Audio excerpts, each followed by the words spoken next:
जनपद को ऐसा लाल दिया है कि जो मतलब सबको हर्ष है और सम्मान है कि ऐसे सभी के बच्चे और पूरे जनपद के बच्चे ऐसे ही अपनी पढ़ाई में दिन रात तैयारी करें और ऐसे यूपीएससी जैसी कठिन परीक्षा को पास करके और इस जनपद का नाम रोशन करें। दोस्तों, गांव वाले रिपोर्टर विष्णु प्रभाकर का आप सभी को नमस्कार है। जीवन में अगर आपका समय ठीक नहीं चल रहा है तो मुझे लगता है एक काम जरूर करना चाहिए कि अपने समय का उपयोग करना चाहिए, और दूसरा जो सबसे बड़ा काम करना चाहिए, आपके अंदर कुछ करने की चाहत है, चाहे वो किसी क्षेत्र में हो, तो पूर्ण रूप से ईमानदारी के साथ आप काम करें। और आपकी कहानी एक ऐसे ही परिवार की है जिस परिवार में पिता पूर्ण रूप से ईमानदारी के साथ अपने बेटे का पालन पोषण और उन सपनों के साथ कर रहे थे कि ठीक मैं जिस तरीके से, जिस ईमानदारी से काम कर रहा हूं अपने परिवार के लिए, अपने बच्चों के लिए, उसी ईमानदारी के साथ मेरे बच्चे भी काम करेंगे और वो कामयाब होंगे। और पिता के सपनों में दोस्तों तब पंख लग जाती है जब बेटा उनके आंखों के सामने कामयाब हो जाता है। संजीव गुप्ता शटरिंग वाला आईएएस बन गया। जी हाँ, ये जो फोटो आप देख रहे हैं, संजीव गुप्ता के पिताजी का नाम सुभाष गुप्ता है और ये मुस्कुराता हुआ चेहरा देख लीजिए।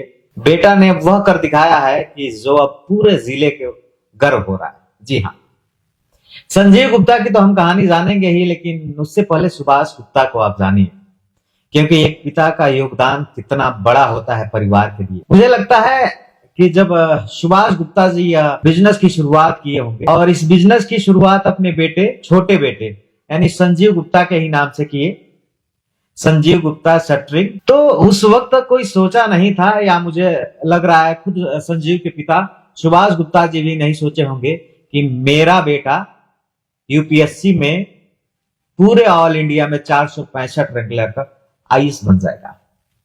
लेकिन पिता की ईमानदारी और सबसे महत्वपूर्ण जो रहा ना, बुरे वक्त में भी यह परिवार धैर्य रखा। कुशीनगर जिले के पडरौना के रहने वाले सुभाष गुप्ता का बेटा, यानी कि एक शटरिंग वाला का बेटा, अब आईएएस बन गया है। संजीव गुप्ता अपने होम टाउन यानी जिला कुशीनगर पहुंचे हैं और ये भीड़ देखिए, गोरखपुर एयरपोर्ट के सामने लोग फूल मालाओं से बारिश कर रहे हैं। पहले वीडियो देखिए।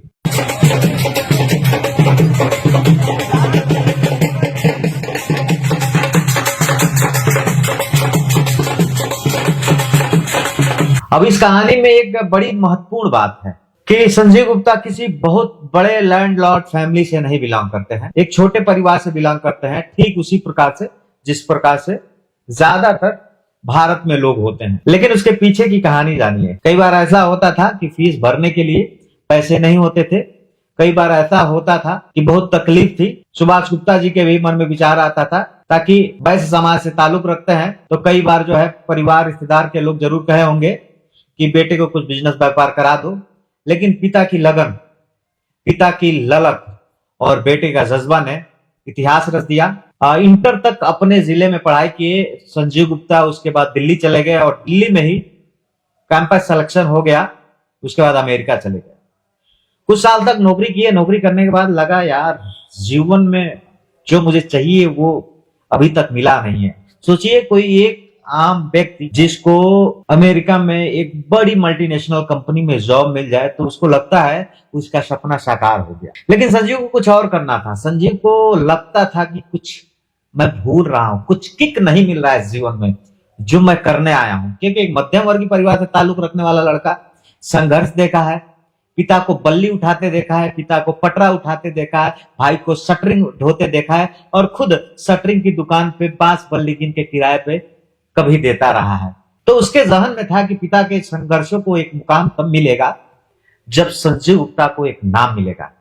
हाँ, मान लिया कि मैं अमेरिका में एक अच्छी कंपनी में हूं, एक अच्छे पैकेज पे हूं, लेकिन यहां सिर्फ पैसा ही है, हम समाज को कुछ दे नहीं पा रहे हैं। ये ख्याल संजीव गुप्ता के मन में आती रही और उसके बाद संजीव गुप्ता ने डिसाइड किया अब प्रशासनिक सेवा में मुझे जाना है। और यकीन मानिए, यूपीएससी का रिजल्ट आने के बाद ऑल ओवर इंडिया में 465 रैंक लाकर अब संजीव गुप्ता आईएएस बन गए। उस पिता के लिए कितनी बड़ी बात होगी जिसने दुकान खोला था संजीव गुप्ता शटरिंग वाला। यानी पिता का सपना बहुत बड़ा नहीं था, पिता चाहते थे कि किसी तरह बेटे कामयाब हो गए। लेकिन जब बेटे आपके उम्मीद से ज्यादा कामयाब हो जाते हैं, तो मुझे लगता है उस पिता के जीवन में उससे ज्यादा खुशी का पल कुछ नहीं होता है। और ये कहानी में सबसे महत्वपूर्ण अंग उनके पिता, उनके भाई रोहित गुप्ता, पूरे परिवार ने संजीव को साथ दिया और सबसे बड़ी बात है ईमानदारी था।